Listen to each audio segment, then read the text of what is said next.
Hello everyone, welcome to this video. My name is Tadessa. This week's video is on the second selection of Unit 6.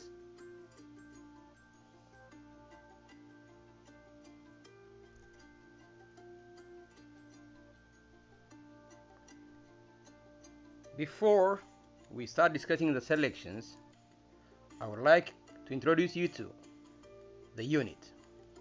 In this unit, you are going to read unexpected perspectives from various people, authors, journalists, a neurologist, and a poet, and explore how their ideas influence your own view of things. Questions for you. How did it feel to learn something new? Did you welcome or resist the new ideas and the change to your perspectives? I want you to think about these questions as you watch this video. The learning objectives of this lesson are: learn new vocabulary words, analyze, discuss, and compare and contrast informational texts that present unexpected perspectives, and analyze author's word choice. Our selections in this unit for this week are Our Vanishing Night and Waiting for Light.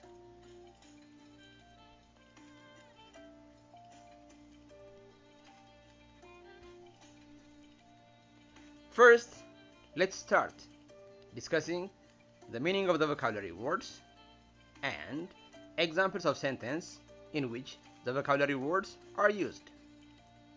In the first selection, Our Vanishing Night, there are three vocabulary words: correlation, disproportionately, and pervasive. In the second selection, Waiting for Light, there are five vocabulary words: collateral, nefarious, subsidized, dichotomy, and sporadically. Let's discuss the meaning of each vocabulary word with examples and a corresponding picture.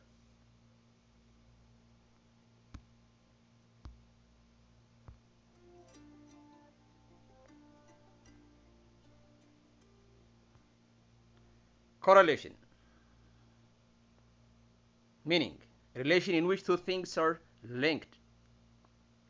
Try to relate the meaning of this word to the picture you see on the screen. Example: our coach reminded us of the correlation between practice and playing well in games. Vocabulary word: disproportionately. The meaning: unequally. Try to relate this word to the picture you see. An example of a sentence in which this vocabulary word is used: the problem with some taxes is that they disproportionately affect rich and poor people. The next set of vocabulary words: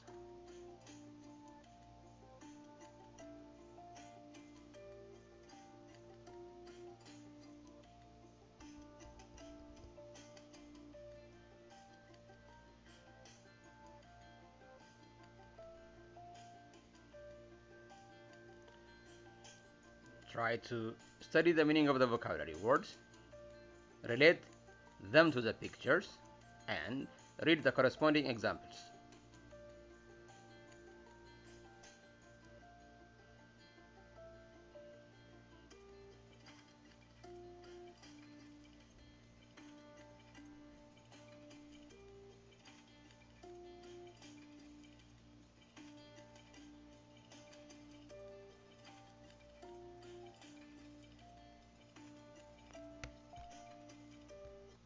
Okay, that was all about the vocabulary words. Now, let's proceed to the reading skill focus in this unit's lesson. Analyze word choice. Non-fiction authors often use words that have a special meaning with a particular field. Such words are sometimes referred to as technical or domain-specific language. When a technical term is complex, an author may introduce it by comparing the unfamiliar term to something familiar. For example, the author of the selection or Vanishing Night in his in, in his article wrote this paragraph.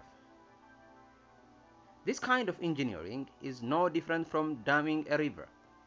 Its benefits come with consequences called light pollution, whose effects scientists are only now beginning to study. Light pollution is largely the result of bad lighting design, which allows artificial light to shine outward and upward into the sky, where it's not wanted, instead of focusing it downward where it is. The previous example In the previous example, the author introduced readers to the term light pollution. The author uses analogy to help readers understand how a solution to a problem might have unintended negative consequences. As dams can cause flooding, artificial lighting can also cause light pollution. In addition to using analogies, non-fiction authors may clarify concepts by using figurative language. A figurative language is a creative language that's not meant to be understood literally. Some examples of figurative language include similes, metaphors, and personifications. Similes and metaphors are two common types of figurative language. A simile compares two unlike things using the word like or as. A metaphor makes a comparison without using like or as. Let's see an example of metaphor and simile in the selection Waiting for Light. The sky above northeast India looked like mango skin. It was late afternoon in May, and across a constellation of villages, delivery men worked to unload their solar-charged lanterns. In the previous example, there are two sentences.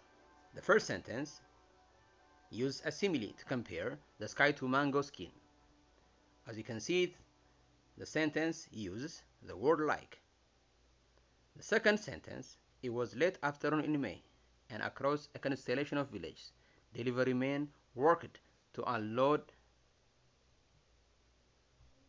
their solar-charged lanterns. This sentence describes the villages as a constellation. A constellation is a term usually used to refer to a group of stars. So, both comparisons help readers visualize the concepts the writer describes. Now, let's compare and contrast the two selections, or Vanishing Night and Waiting for Light.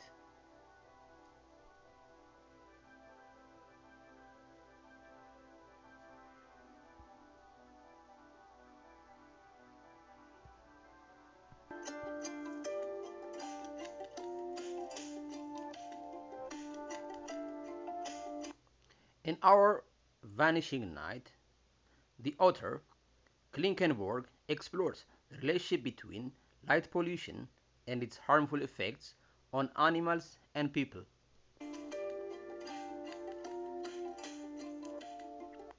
Whereas, in Waiting for Light by Abrahamson reports on efforts to bring electricity to rural India and how these efforts are changing villagers' lives.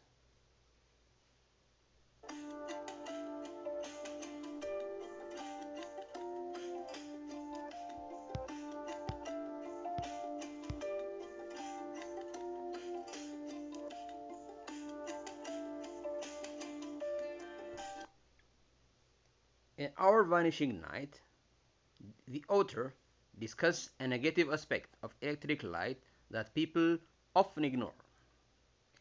In Waiting for Light, the author, however, presents a more typical perspective on electricity, emphasizing its importance in a society where some have access and some don't.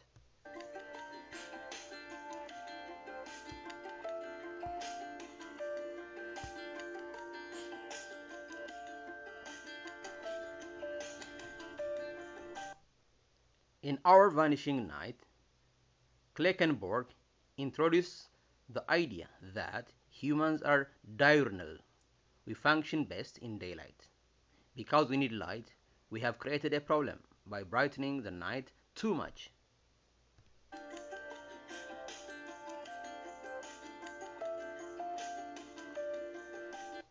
In Waiting for Light, Abrahamson starts by presenting a scene that shows the positive effects of nighttime lighting. He depicts a village receiving lanterns that will make the night hours safer and more productive. Well, students, that's all for today. See you later in another educational video.